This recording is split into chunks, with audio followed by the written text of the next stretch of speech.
né? Então, aí nós temos duas palavras que, por si só, individualmente, já desafiam bastante, né? Que é a fenomenologia e a empatia. Então, Sim.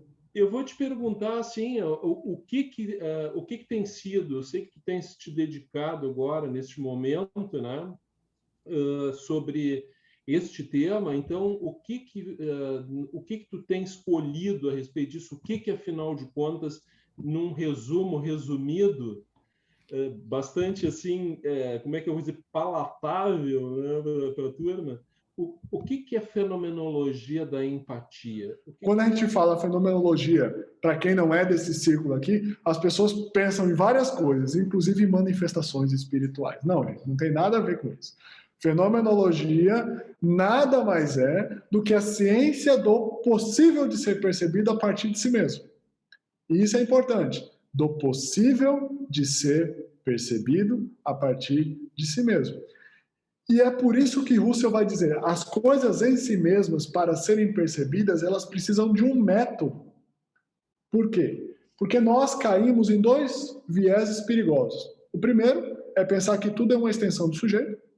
E o segundo é pensar que as coisas estão dadas como eu as percebo. Tipo assim, eu percebo um lápis. Não, esse lápis é esse lápis. O que você quer perguntar sobre o lápis? Não, mas peraí.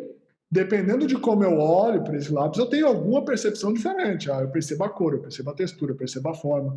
Então, e por isso o método fenomenológico, né?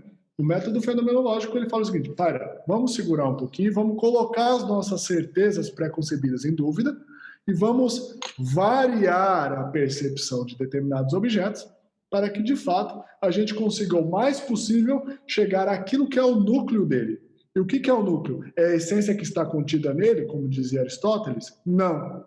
É a relação entre a percepção e aquilo que a realidade continua me demonstrando. Então, esse é o giro que a fenomenologia faz. Beleza. Feito esse parêntese todo, assim, nossa, Giliano, você viajou na maionese agora, mas o que isso tem a ver com a empatia? Simples. A partir da perspectiva fenomenológica, a empatia ela é uma experiência orientada a um outro. E esse é um núcleo fundamental. E isso daqui quem vai trabalhar é o Scheller, depois a Edith Stein vai trabalhar de determinada maneira, e depois o Michel Henry, que são todos fenomenólogos. O que é essa experiência orientada ao outro? Vamos dar um exemplo simples. Pensem vocês tocando uma mesa.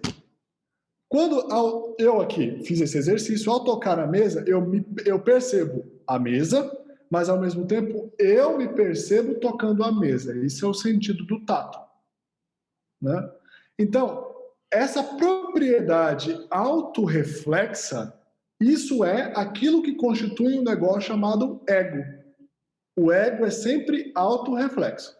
Basta ver, por exemplo, na psicologia do desenvolvimento, a gente vê muito isso. Uma criança, até mais ou menos os 2 anos de idade ali, ela enxerga a mãe e o mundo ao redor dela como uma coxa de retalhos. É como se ela visse, por exemplo, um quadro de Picasso. Tem uma cabeça de um lado, um braço do outro, uma perna. É tudo meio disforme. A partir do momento que ela começa a desenvolver um negócio chamado autorreflexo, ou seja, a capacidade tátil, a capacidade de autopercepção, ela começa a se diferenciar. Não é por nada que Piaget dizia, você quer saber se uma criança já sabe que ela é ela? Faz um risco na testa dela. Se ela tentar apagar, se ela se olhar no espelho e tentar apagar aquele risco, é porque ela já sabe o que é um ego. Né? Então, desse ponto, o que acontece? O que é essa experiência orientada ao outro? É essa experiência que nasce antes do ego. Por quê? Porque ali existe antes, na nossa primeira infância, ali existe uma simbiose, a gente não sabe muito bem, não existe o conceito de ego. Depois esse ego nasce por contraste, e acho que aqui tem um ponto muito legal, porque a consciência nasce por contraste. Né? Se todo mundo fosse branco, a gente não perceberia nada. Né? A consciência nasce por contraste, ou se fosse o contrário também. E a partir do momento que esse ego, nascido do contraste, autorreflexo, ele produz um negócio chamado consciência, ele precisa fazer o caminho de volta. E qual que é esse caminho de volta? É o caminho de reconstruir essa experiência orientada para o outro. Porque antes ele não sabia o que era o eu, o que era o outro. De repente ele começa a perceber o que é o eu. Aí ele fica no período narcisista, que é o período que o Freud vai dizer lá, o período oral, o anal, toda essa parte aí. Aí depois o que acontece? Ele começa a fazer um movimento contrário, que é o movimento da experiência orientada ao outro. E aqui nasce a empatia. Nasce a empatia como esse movimento dessa experiência orientada ao outro por meio do quê? Por meio de uma interação dinâmica.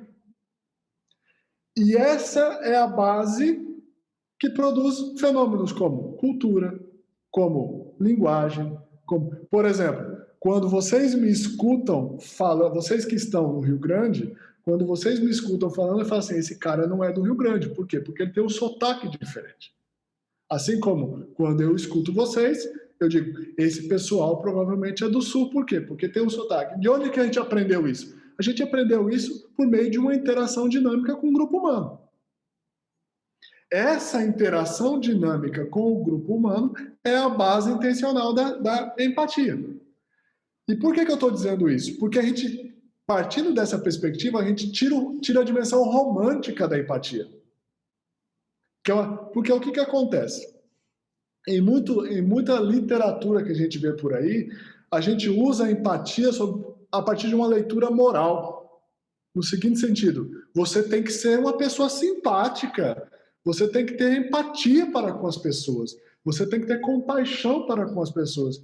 E o que a fenomenologia vem trazer? Ela vem dizer, peraí, tem uma anterioridade aí.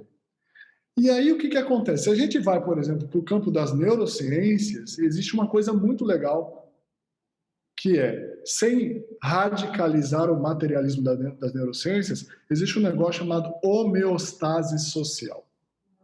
O que é homeostase social? É a dinâmica que existe entre os seres vivos que vivem em grupo de equilibrar os próprios ciclos bioquímicos da vida. E isso é uma estratégia e aí tem os 3 níveis da homeostase, né? Tem a homeostase básica, que é essa, por exemplo, quer ver um exemplo simples de homeostase? Eu estou muito nervoso, eu tenho diarreia. Ou eu estou muito eufórico, eu tenho, por exemplo, eu me sinto aquecido. Eu estou com medo, eu sinto um frio na barriga. Né? Isso são expressões básicas da homeostase.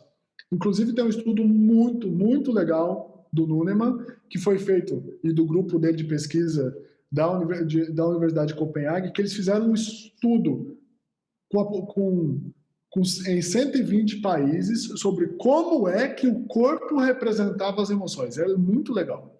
E eles mediram isso a partir de espectro termográfico, ou seja, como é que aumentava ou diminuía a temperatura.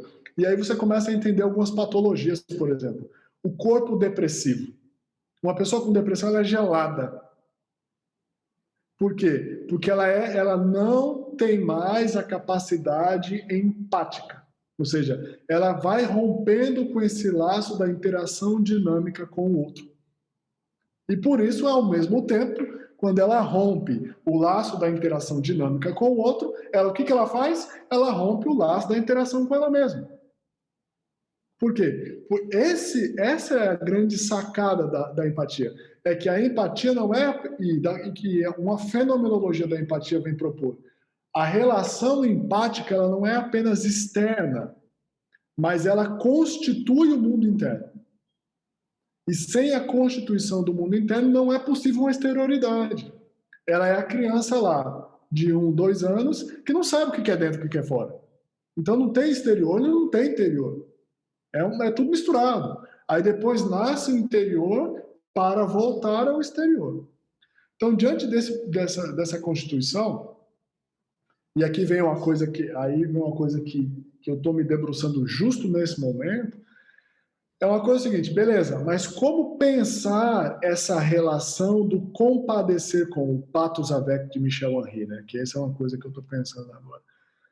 Essa relação se dá por quê? Se dá de forma imanente. Porque uma das coisas que a primeira fenomenologia, que eu estou dizendo, a fenomenologia lá do começo do século XX, tentou transformar a empatia, foi numa categoria transcendente e transcendental. No seguinte sentido, pensar isso como uma categoria do a priori da razão. Porque eles ainda estão muito fortes no movimento idealista, tudo isso. E aí vem a fenomenologia francesa, com o Levinas, com o Merleau-Ponty, com o Michel Henry, vai dizer, não, mas peraí, não é transcendente nem transcendental, é imanente. E aí o Michel Henry vai propor um negócio que parece absurdo, que ele vai dizer, a imanência é a essência da transcendência, quando ele vai dizer o seguinte, ó, da vida não se escapa, porque quando se escapa dela já não se vive mais. Então, parece bastante idiota essa conclusão do Michel Henry, mas é profundamente, pensando do ponto de vista da simpatia e da empatia, é profundamente relevante essa afirmação no seguinte sentido: só é possível construir uma experiência de subjetividade se ela for atravessada por um negócio chamado intersubjetividade.